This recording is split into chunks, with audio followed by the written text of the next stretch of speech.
하나님의 말씀 함께 공독하겠습니다. 에베소서 6장 1절에서 3절 말씀 우리 같이 한 목소리로 함께 공독하겠습니다. 신약성경 316페이지입니다. 에베소서 6장 1절에서 3절 하시는 말씀이라서 같이 함께 공독합니다. 자녀들아, 주 안에서 너희 부모에게 순종하라. 이것이 옳으니라. 내 아버지와 어머니를 공경하라. 이것은 약속이 있는 첫 계명이니 이로써 내가 잘되고 땅에서 장수하리라. 아멘. 오늘은 어버이 주일 맞아서 효를 행하려거든 순종하라 라는 제목으로 말씀을 살펴보도록 하겠습니다. 어버이날이 지났는데요. 저희 교회에서는 5월 7일 날 소망 어르신들 모시고 이렇게 또 효도광을 갔다 왔습니다. 어르신들 오랜만에 이렇게 나들이 하시면서 참 즐거운 시간을 보내셨는데요. 또 장로님과 우리 박재희 사님도 이렇게 수고하러 섬겨주셔서 우리 박재희 어르신께서 투 해피 영어까지 쓰시면서 너무 행복하다. 날씨가 굉장히 좋았거든요. 5월 7일. 그래서 한약 한 채 먹는 것보다 더 낫다. 그러시면서 가는 데마다 계속 그러시니까 괜히 제가 다 기분이 좋더라고요. 그 마음 좀 하나님께서 또 섬김을 마음대로 기뻐하시고 또 좀 하나님께서 그분들에게 또 힘을 주신 줄 믿습니다. 여러분 어버이날을 어떻게 보내셨나요? 이번에 어버이날 선물에 대해서 제가 한번 살펴보니까 부모님들이 가장 받고 싶어하는 선물 1순위는 뭐니 해도 머리인데 500명을 대해서 이렇게 조사를 했더니 결과가 이렇게 나왔습니다. 자, 첫 번째 선물은 56%가 현금으로 주라 이렇게 말씀하셨고, 자 그럼 2위 뭘까요? 2위 의외의 저건데요. 한번 보도록 하겠습니다. 2위는 친필편지, 손으로 쓴 편지, 정이 그리우신 거예요. 정이 18%가 손으로 쓴 편지, 그죠? 그냥 립서비스 말고 진심을 담아서 한자 한자 정성을 들여서 마음을 이렇게 표현하기 원하시는 것 같아요. 그리고 이제 세 번째가 이제 효도 관광이나 또 아니면 네 번째는 또 집에 좀 필요한 것 중에 이 가전제품, 그리고 다섯 번째는 뭐 이렇게 요즘 문화생활도 하시는 분이 계셔서 이런 것들 이렇게 원하시는 그런 분들이 있습니다. 어쨌든 뭐 이런 여러 가지 선물들이 있는데 사실 그 마음이 빠진 선물은 의미가 없는 것 같고 우리 마음을 또 이렇게 우리 부모님들께서 기뻐하신다 생각합니다. 자, 이렇게 우리가 어버이날을 지내는데요. 여러분, 효는 기독교의 가장 핵심적인 가치 중 하나입니다. 기독교의 가장 핵심적인 가치 중 하나가 부모를 공경하는 것인데요. 하나님께서 이스라엘 백성들 우리에게 율법 10계명을 주실 때 첫 번째에서 네 번째까지 계명은 하나님에 대한 우리의 자세를 요구를 하십니다. 나 외에 다른 거 있게 하지 마. 내 형상으로 이상한 우상들 만들지 마. 세 번째는 내 이름을 마음속에 일컫지 마. 그리고 안식일을 거룩히 지켜. 그렇게 우리가 하나님 앞에 어떤 자세로 서야 할지를 말씀하시고, 다섯 번째 계명부터 10번째까지 계명은 이웃들과의 관계에서 우리가 어떻게 살아야 할지를 말씀하십니다. 근데 그 중에 첫 번째가 뭡니까? 제일 중요하게 여기신 것. 그것은 바로 부모를 공경하는 겁니다. 자, 여러분 여기서 한번 퀴즈를 내보겠습니다. 부모를 공경하는 게 중요하겠습니까? 살인하지 않는 게 더 중요하겠습니까? 반대로 얘기 드리면 부모를 공경하지 않는 게 큰 죄겠습니까? 살인하는 게 큰 죄겠습니까? 자, 그래도 살인하는 게 큰 죄다 생각하시는 분은 오른손. 목사님 말씀하는 게 뭔가 있는 것 같아요. 부모 공경하지 않는 게 더 큰 죄 같아요는 왼손. 하나, 둘, 셋. 예, 손 들이십시오. 그래도 목사님 살인하면 안 되죠. 그러니까 우리 그렇게 생각하죠. 그죠? 살인하는 것과 부모 공경.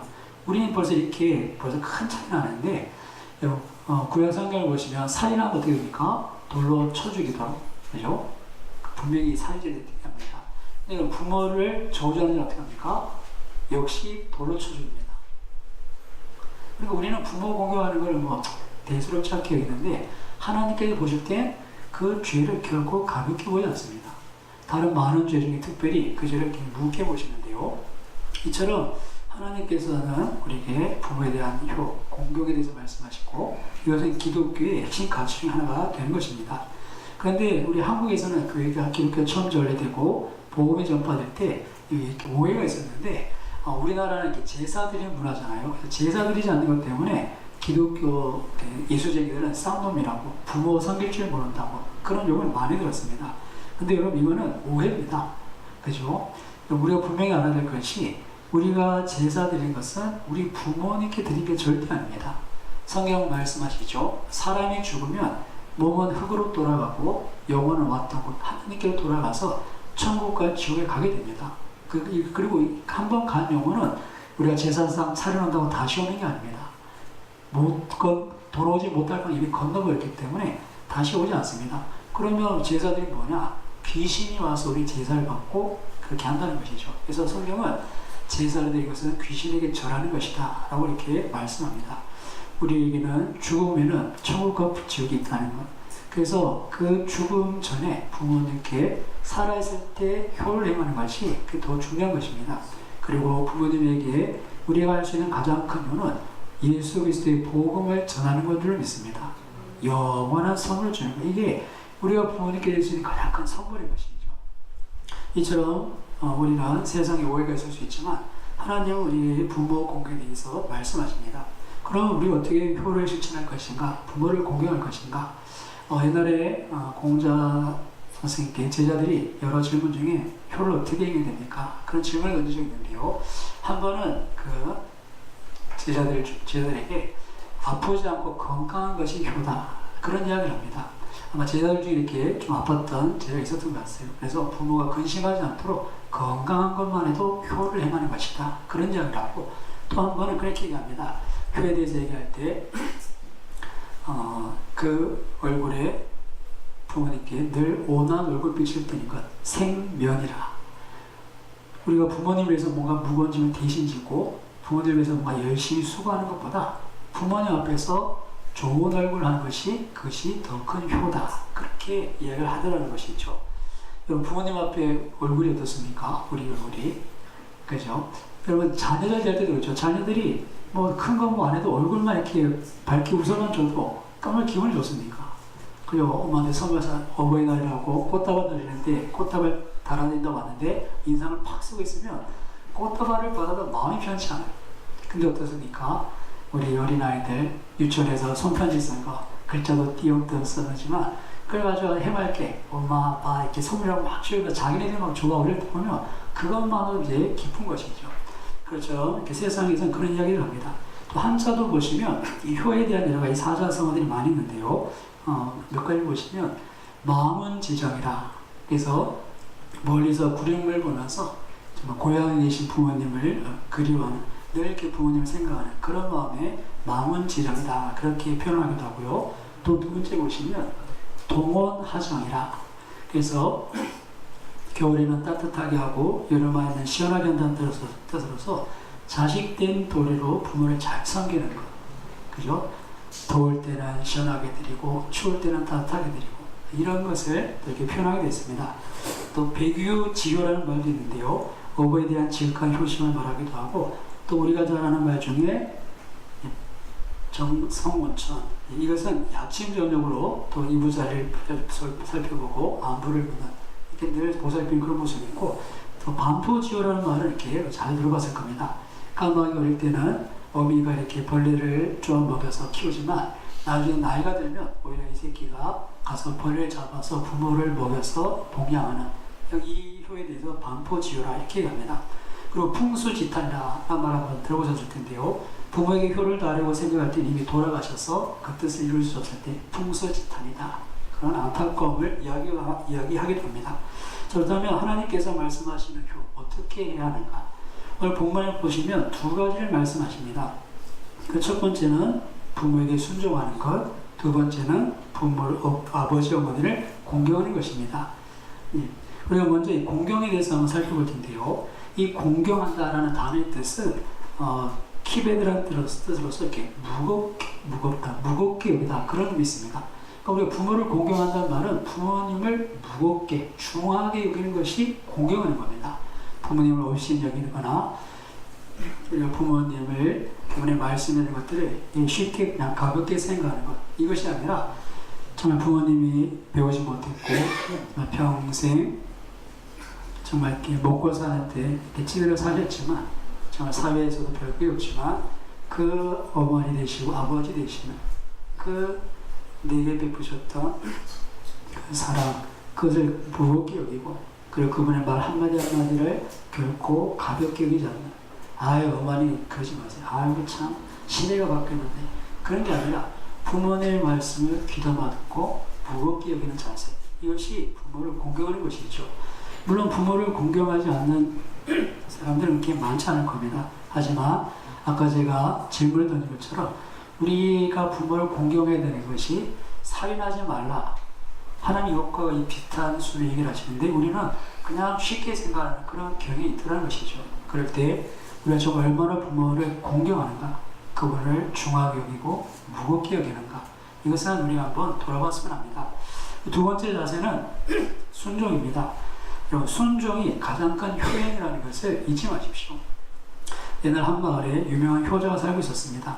이 마을에 관리가 새로 부임받아 왔는데, 이 동네에 유명한 효자가 있다는 얘기를 듣고는 도대체 어떻게 효를 해가길래 이렇게 소문이 자자한가. 그래서 멀리 이렇게 그 효자라고 소문난 사람의 집에 가봤습니다.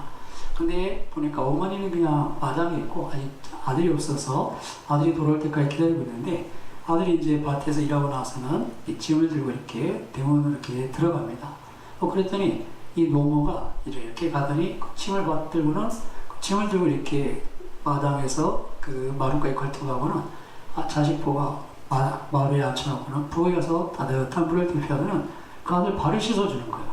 거기 관리가 밖에서 보다가 이게 뭔가 이상한 회개망치가 상황인가 싶어서 이렇게 들으려다가 잠시 좀 기다려봤습니다. 근데 이렇게 발을 씻고 나더니 이 어머니가 밥상까지 떡 차려주고, 이 아들은 밥을 먹더니 마루에 배 깔고 자는 거예요. 하도 이게 어이가 없어서 이 관원이 문을 열어서, 내가 정말 효자라는 소리를 듣고 여기 왔는데 도대체 이런 회개망치가 어떻게 어머니께 이럴 수가 되냐고 나호도 쳤습니다. 그때 그 자식, 그 아들이 하는 말이 이런 말합니다. 저는 이렇게 효행이 뭔지 잘 모르지만, 저는 어머니께서 즐겁게 하시는 일들, 어머니 하시고자 하시는 대로 그냥 이렇게 하시게 합니다. 어머니께서 제가 이렇게 밭에서 일하고 돌아오면 이 짐 들어주신 걸 기뻐하시고, 아이고 어머니 힘든데 저리 가세요 하는 것보다, 아이고 어머니 고맙습니다 하면 그걸 더 좋아하시고, 내가 가서 뭐 발 닦고 이런데 혼자 다 하는 것보다 이 마을에 앉아 있으면 물을 대표해서, 이 나이가 됐지만 발을 씻어주는 거 어머니께 얼굴 깊게 웃으며 이렇게 씻어주시는데, 제가 하지 말란 말을 못합니다. 그리고는 밥상까지 다 차려주시는데 어머니 얼마나 기뻐하시는지, 그것이 어찌 하지 말라 그러겠습니까? 그런 얘기를 했다고 합니다. 그제서야 그 관리가, 효라는 게 이런 거구나, 어머님이 기쁘시게 하는 것, 어머님이 원하시는 걸 해드리는 것, 그런 얘기를 했다고 합니다. 여러분, 순종하는 것, 그분의 뜻을 따르는 것이 가장 큰 효과가 아닐까요? 자식을 향해서 여러분 무슨 기대 가지고 계십니까? 말만 잘 들어줘도, 정말 우리 자녀들이 우리 부모를 인정하지 않고 세대 차이 난다고, 구식이라고, 우리 그들이 살아서 경험해야 될 것 이미 경험했잖아요. 그죠? 정말 그들은 우리가 아무리 구닥다리 구식이라고 해도 우리 이미 경험해서 아는 과정을 자기들은 앞도 뒤도 좌우도 분별치 못하고 헤맬 때 우린 걸어봤기 때문에 그렇게 방황하지 말라고, 우리가 그 아픔을 우리가 생각해 보면서 이렇게 얘기해 주는데 그것을 듣지 않는다. 자기들에게 손해겠지만 여러분 어떻습니까? 그 말을 듣지 않는 자기 보면서 얼마나 안타깝겠습니까? 그 말에 순종만 해줘도 이것이 얼마나 부모의 마음을 기쁘게 할지는 분명한 것 같습니다. 이렇게 부모의 뜻을 따르는 것, 그것이 가장 큰 효다 말씀드릴 수 있는데요. 예수님께서 이런 가장 좋은 본을 보여줬습니다. 효자로 치면 예수님만한 효자가 없습니다. 어떤 말씀이냐면 요한복음 6장에 보시면 38절 39절에 이런 말씀이 있습니다. 예수님께서 이런 말씀 하시는데요. 요한복음 6장 38절 39절, 내가 하늘에서 내려온 것은 내 뜻을 행하려 함이 아니요 나를 보내신 이 뜻을 행하려 함이니라. 예수님이 이 땅에 오셔서 하신 게 뭐냐면 아버지의 뜻을 행하는 것밖에 없습니다. 철저하게 예수님은 아버지께서 원하시는 삶을 사셨고, 마지막 십자가를 지시기 전 겟세마네 동산에서 기도하실 때도 아버지의 원대로 되기를 내가 원합니다, 하고 주님이 그 아버지의 뜻에 자신을 이렇게 맡기시죠. 이렇게 예수님이 아버지의 뜻에 철저하게 이렇게 자신을 맡기셨던 것을 볼 수 있습니다. 요한복음 12장 49절은 이렇게까지 말씀합니다. 내가 내 자유로 말한 것이 아니요 나를 보내신 아버지께서 내가 말할 것과 이룰 것을 친히 명령하여 주셨나니. 그 예수님은 말 한마디도 본인의 마음대로 하지 않으셨어요. 하나님 아버지께서 주신 말씀을 하고 하나님께서 말해주라고 하는 것, 이루라는 것을 그대로 이렇게 사람들에게 전해주고 그 아버지의 마음을 나타내신 그런 모습을 소개합니다. 하나님의 뜻대로 했고 말조차도 자유한 것이 아니라 아버지의 뜻에 따라서 아버지께서 주신 말씀만 전했다는 것을 볼 수 있습니다. 이처럼 예수님께서도 정말 하나님 아버지에게 절대적인 순종을 하신 것을 볼 수 있는데요. 이것이 하나님께서 정말 부모를 대한 우리에게 자세로 요구하시는 겁니다. 공경하되 순종하는 것. 특별히 이 순종의 요구에 따라서 축복과 저주의 갈림길이 빈다는 것을 기억해야 합니다. 성경은 의외로 이 부모 공경에 대해서 굉장히 여러 가지 말씀을 주시는데요. 하나님께서 이 부모 공경을 얼마나 중요하게 여기는지 알 수 있는 그런 대목입니다. 보십시오. 오늘 본문에도 보시면 에베소서 6장 말씀에 이것은 약속이 있는 첫 계명이다. 그렇게 말씀하시죠. 10계명이 있습니다. 그 계명은 다 명령입니다. 나 외에 다른 것 잊게 하지 말아라. 형상으로 만들지 말아라. 하나님 이름을 망령되이 걷지 말아라. 안식일을 지켜라. 살인하지 말아라. 도적질하지 말아라. 명령형인데 이 5번째 계명, 이 부모를 공경하는 계명에는 그리하면이 붙어 있습니다. 여러분, 그리하면. 부모를 공경하라. 끝날 수 있는 말씀인데 그리하면하고 부모를 공경하도록 약속을 하나 더 주셨습니다. 출애굽기에는 네가 땅에서 장수할 것이라 말씀하시고 오늘 에베소서 말씀에 무엇을 약속하십니까? 3절 말씀 같이 공독하겠습니다. 이로써 내가 잘되고 땅에서 장수하리라. 이 땅에서 하는 일이 다 잘 될 것이다. 네가 또 장수할 것이다. 이 두 가지 약속을 주십니다. 그렇게 해서 뭡니까? 우리가 부모를 공경하는데 힘을 내도록 하나님 제가 우리 부모는 잘생겼습니다. 최선을 다해생겼습니다. 제가 하는 일 좀 잘 되게 해주시고 하나님 되게 장수해 보이십시오. 하나님께 이렇게 마땅히 구할 수 있도록 그렇게 이 부모 공경에 대해서는 약속하여 주셨습니다. 그리고 이런 부모 공경에 대해서 또 그들이 그 말씀에 순종하지 않을 때는 저주에 대한 말씀하시는 것을 볼 수 있는데요. 특별히 이것이 얼마나 하나님 앞에 큰 죄가 되는지는 로마서 1장 28절 이하에 보시면 하나님을 싫어하고 하나님으로부터 버림받은 사람들의 특징들을 쭉 소개합니다. 그들의 죄에 대해서 쭉 소개하는 장면이 있는데요. 로마서 1장을 한번 살펴보도록 하겠습니다. 로마서 1장 28절에서 32절까지 보시면 정말 이것이 하나님을 싫어한 죄인들에게 드러나는 그런 죄의 구체적인 내용들인데 그 중에 우리가 이렇게 오늘 주제와 관련돼서 하나 또한 발견할 수 있는 내용이 있는데요. 28절에서 30절 한번 같이 천천히 읽으면서 하나님이 뭐라고 말씀하셨는지 한번 살펴봤으면 합니다. 공독하겠습니다. 또한 그들이 마음이 하나님 보기를 싫어하니 하나님께서 그들을 그 상실한 마음대로 내버려 두사 합당하지 못한 일을 하게 하셨으니 곧 모든 불의, 추악, 탐욕, 악의가 가득한 자요, 시기, 살인, 분쟁, 사기, 악독이 가득한 자요, 수근수근하는 자요, 비방하는 자요, 하나님께서 미워하시는 자요, 능욕하는 자요, 교만하는 자요, 자랑하는 자요, 악을 도모하는 자요, 부모를 거역하는 자요, 우매한 자요, 배약하는 자요, 무정한 자요, 무자비한 자다. 그들이 이 같은 일을 행하는 자는 사형에 해당한다고 하나님께서 정하심을 알고도 자기들만 행할 뿐 아니라 또한 그런 일을 행하는 자들을 옳다 하느니라. 아멘. 예, 무슨 항목이 있었죠? 30절 보시면 부모를 거역하는 것, 순종하지 않는 것, 그것에 대해서 이 같은 일을 행하는 자에게는 사형에 해당한다는 하나님의 정하심, 그것을 하나님께서 분명히 말씀하시죠. 또 디모데후서 3장 1절에서 5절에 보시면 말세에 고통하는 때가 일어나는데 그때 여러 특징들을 소개할 때도 이런 말씀이 있습니다. 디모데후서 3장 1절에서 5절에 보시면 그 시대의 그 모습이 있는데 2절은 이렇게 얘기합니다. 사람들이 자기를 사랑하며 돈을 사랑하며 자랑하며 교만하며 비방하며 부모를 거역하며 감사하지 아니하며 거룩하지 아니하며. 그러니까 이 마지막 시대의 죄악에 대해서 얘기할 때도 부모를 거역하는 것을 얘기합니다.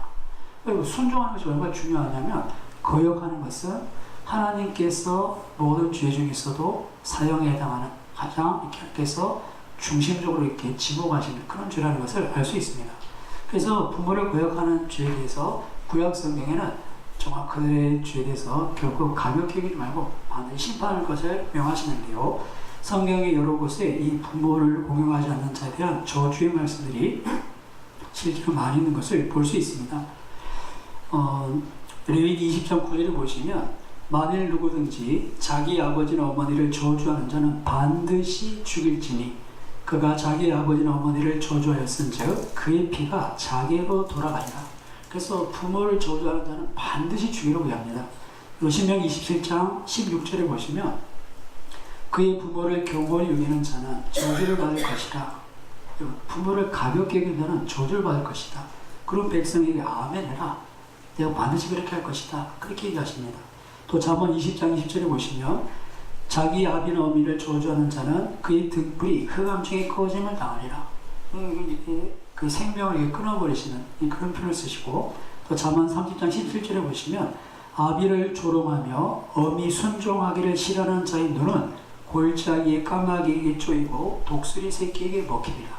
그러니까 이렇게 죽어서 시체가 돼서 이 새 먹이가 되는 그런 비참한 모습으로 이렇게 하나님의 저주를 설명합니다. 이렇게 하나님께서 정말 그 말씀에 순종하면 내가 하는 일이 다 잘되고 장수하겠다는 축복도 약속하시고, 또 반면에 이렇게 하나님께서 얼마나 이 죄가 무섭다고 얘기하시고 또 그 죄에 대한 저주에 대해서 이렇게 말씀하시는 거 보면 얼마나 이 부모를 공경하는 것을 중요하게 여기는 것을 우리가 알 수 있지 않겠습니까? 그렇다면 이렇게 효를 강조하신 이유가 무엇인가? 우리가 아까 읽었지만 그 제5계명의 내용을 보시면 출애굽기 20장 11절 말씀인데요. 한번 같이 한번 봉독해 보겠습니다. 내 부모를 공경하라. 그리하면 내 하나님 여호와가 내게 줄 땅에서 내 생명이 길리라. 아멘. 여러분, 5째 계명부터 10번째 계명은 누구와의 관계에 대한 얘기라고 말씀드렸습니까? 이웃과의 관계에 대한 주인 말씀입니다. 그런데 5절에 보시고 5번째 계명을 자세히 보시면 하나님의 이름이 들어가 있습니다. 그러니까 이 5계명은 부모를 공경하라는 이 말씀은 하나님과의 관계와도 연관이 있는 것인데, 그게 무슨 연관이 있는가? 우리가 이것을 이야기해서 요한복음 4장 20절 말씀을 이렇게 살펴볼 필요가 있는데요. 요한복음 4장 20절 같이 한번 봉독하겠습니다. 누구든지 하나님을 사랑하노라 하고 그 형제를 미워하면 이는 거짓말하는 자니 보는 바 그 형제를 사랑하지 아니하는 자는 보지 못하는 바 하나님을 사랑할 수 없느니라. 아멘. 하나님 이렇게 말씀하십니다. 내가 이웃을 사랑하라고 했는데, 하나님을 사랑하면 이웃을 사랑했는데 이웃을 사랑하지 않네? 그러면 나를 사랑하는 게 아니다 얘기합니다. 왜요? 아니 눈에 보이는 형제를 사랑하지 못하는데 눈에 보이지 않는 하나님 어떻게 우리가 사랑하느냐? 바꿔 말씀드리면 너희가 눈에 보이는 부모를 공경하지 않는 것이고 눈에 보이지 않는 나를 공경하지 않는 것이다. 지금 하나님은 그런 논리로 말씀하십니다. 그래서 이것이 5번째 계명에 속했고, 다른 계명보다 더 중요하게 계신 것이 살인하지 마, 도적질하지 마. 이것은 하나님과 직접적인 관계가 없어 보이지만 부모를 공경하는 것은 하나님을 공경하는 것인가 아닌가, 이것을 드러낼 수 있는 그런 증거로서 이 계명을 말씀하고 있다는 것입니다. 그러니까 바꿔 말씀드리면 누구든지 하나님을 믿는 자는 반드시 부모를 공경해라. 바꿔 말해서 너희 부모를 공경하지 않는다면, 그 말에 순종하지 않는다면 나를 공경하지 않는 것이고 나를 순종하지 않는 것이고, 그래 반드시 저주를 받아서 심판받게 될 것이다. 이런 논리로 하나님께서 말씀하시는 겁니다. 사랑하는 여러분, 이것이 효를 강조하시는 이유입니다. 그냥 세상에처럼 우리가 부모를 기쁘시게 하기 위해서 정말 우리가 그 앞에서 얼굴을 밝히고 우리가 최선을 다해서 성경 이런 부분도 중요하겠지만, 더 근본적으로 하나님께서 부모 공경에서 말씀하신 것은 하나님 아버지를 바르게 섬기고 정말 그분의 말씀에 순종할 것을 알려주시기 위해서 우리에게 이런 말씀을 주신 것이죠. 특별히 우리가 기억할 것은 우리가 그분을 섬기고 그분의 말씀에 순종할 때 우리가 가장 중요한 것은 하나님께서 우리에게 명하신 것, 예수 그리스도를 땅에 보내시고 그분을 주로 고백하길 바라셨다는 것을 잊지 마십시오. 그래서 그분의 그 말씀을 우리가 순종하지 않고 받아들이지 않으면, 예수 그리스도를 영접하지 않으면 우리가 심판을 받아서 영원한 형벌을 받게 되는 것, 이것은 당연한 결과라는 것을 기억해야 합니다. 사랑하는 여러분, 오늘 우리가 부모 공경, 효에 대해서 말씀을 드리면서 특별히 효를 행하거든 순종하라.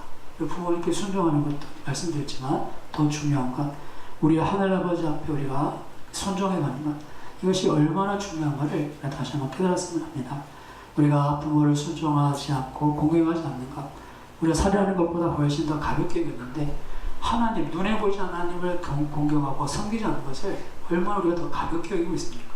이런 자들은 하나님 앞에 저주를 받게 되고 심판받는다는 것을 잊지 마십시오. 우리가 이 시간 이 말씀 앞에 우리 자신의 죄를 우리가 회개해서는 합니다. 우리가 하나님을 섬기고 하나님의 말씀에 순종하지 않는 것을 너무 가볍게 여깁니다. 때가 되면 내가 하나님 잘 섬기지, 내가 시간이 되면 하나님 앞에 소구하지, 그리고 하나님의 말씀이 무수하게 들려줘도 그냥 내가 좋아하는 말씀은 아멘하고 받지만 내가 관심 없고 또 내가 이렇게 다르게 생각하는 부분들, 그런 것들에 대해서는 하나님의 말씀에 전혀 귀 기울이지 않는 것, 그 결과가 어떻게 되겠습니까?